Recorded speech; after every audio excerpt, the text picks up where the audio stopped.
श्रीपाद श्रीवल्लभ श्री गुरु दत्तात्रेय परब्रह्मणे नमः। దత్తాత్రేయ స్వామి వారి యొక్క ప్రథమ అవతారం కలియుగంలో పిఠాపురంలో జరిగింది. స్వామివారి యొక్క జన్మస్థలంలో ఒక ప్రసిద్ధ క్షేత్రం ఏర్పాటైంది. స్వామి నిజపాదుకలు ఔదంబర వృక్షము అక్కడ ప్రతిష్ఠించబడ్డాయి. స్వామివారి యొక్క చరిత్ర అద్భుతమైంది.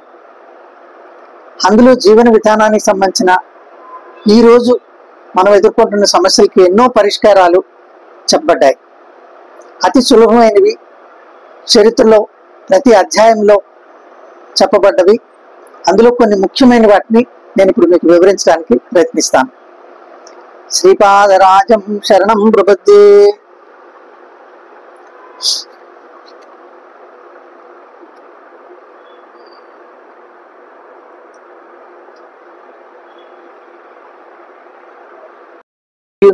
లుప్తమైపోతున్నవి.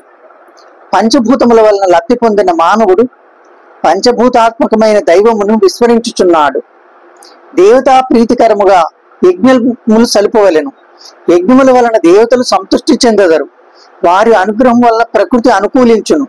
ప్రకృతిలోని ఏ శక్తి విజృంభించినను మానవుడు మనజాలడు. ప్రకృతి శక్తులను శాంతింపచేయకున్నా అరిష్టములు సంభవించును.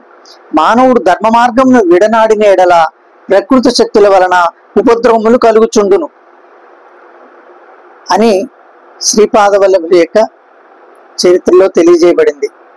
ఈ రోజున్న ప్రస్తుత పరిస్థితుల్లో ఆయన యొక్క ఈ వచనాలు ఎంత ప్రాధాన్యత కలిగినవో మనం చూస్తాం. శ్రీపాదరాజం శరణం ప్రపద్యే.